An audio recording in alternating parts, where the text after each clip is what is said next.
I have no problem standing here before you today telling you that I get jealous. I do, from time to time, just like every other human being. But what you gotta realize is what makes you jealous is different from the thing that gets me jealous, which is different from the person sitting next to you. Like for me, parking my 2003 rusted top cracked window Toyota Matrix next to a brand new sports car, I'm instantly filled with envy. I want that, because it's better than what I have. But you may not be a car person. For you, it may be your friend's new phone, it may be their data plan, it may be their clothes, their shoes. You get envy a random person's popularity, their job position, success, wisdom, the list goes on.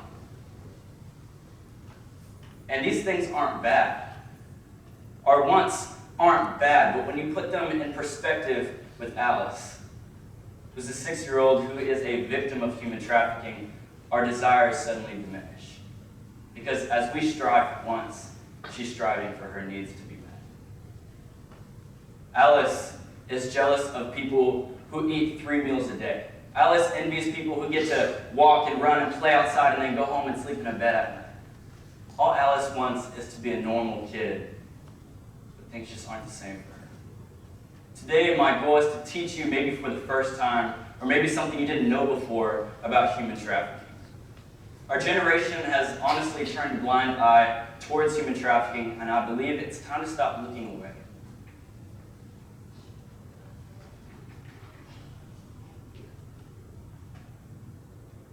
Human trafficking is an important issue to know about. And it actually hits a lot closer to home than a lot of us realize. And what I mean by that is Houston. Houston, Texas is considered the #1 city for human trafficking within the United States. The Human Trafficking Hotline reported that from 2008 to 2016, a little more than 1,000 cases were reported. Doesn't seem like a lot, but when you break it down, it's 125 per year, a little more than 10 per month, which is a little more than 2 people every single week from Houston, Texas alone. And if that doesn't convince you of its relevancy, then how about this? The statewide human trafficking mapping project of Texas estimated that in 2016, more than 300,000 people were victims of human trafficking in the Lone Star State alone. The statistics of what happens to these marginalized individuals has been something that has resonated with me for years now. I've done extensive research on various websites, as well as I've read multiple interviews of survivors to make sure I comprehend everything to the best of my ability before relaying this on. So today I'm simply going to be informing you on what human trafficking is, and then a branch underneath that called sex trafficking. First, I'll explain what the term human trafficking even means, and then how we know it exists. Human trafficking is defined by the Merriam-Webster Dictionary as an organized criminal activity in which human beings are treated as possessions in order to be controlled or exploited.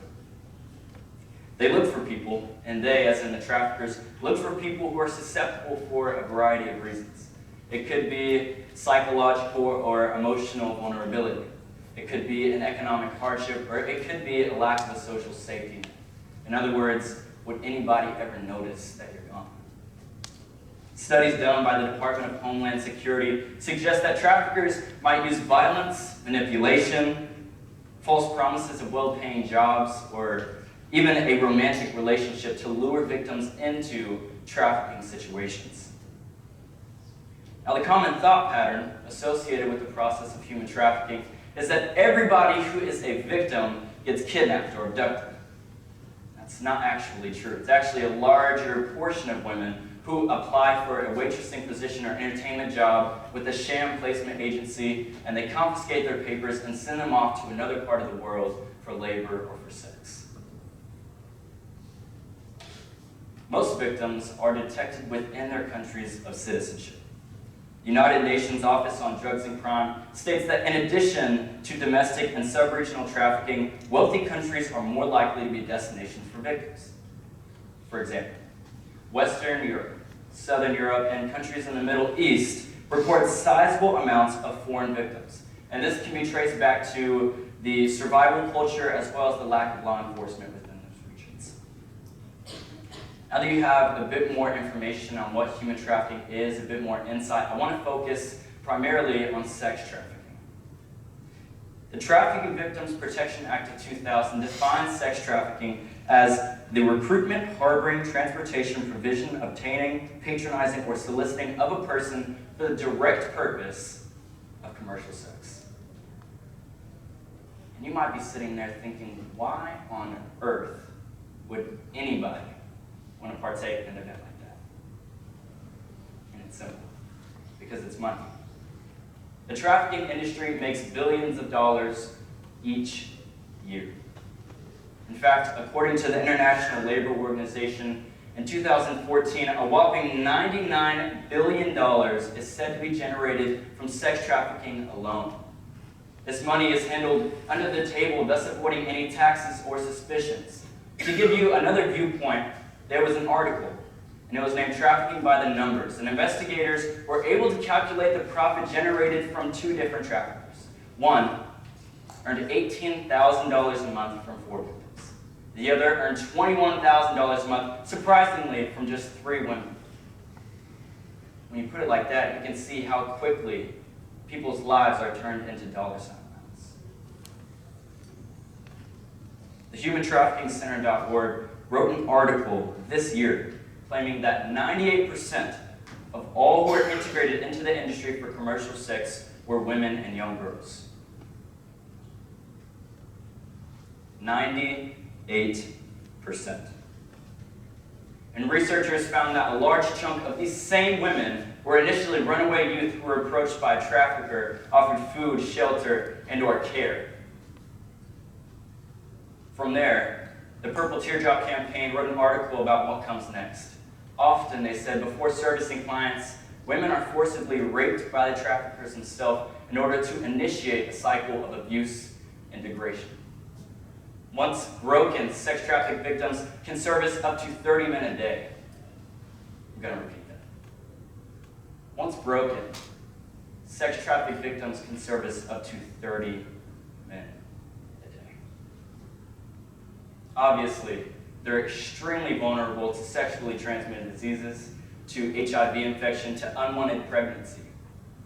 Disoriented, confused, and abused, these women's rights are being blatantly refused.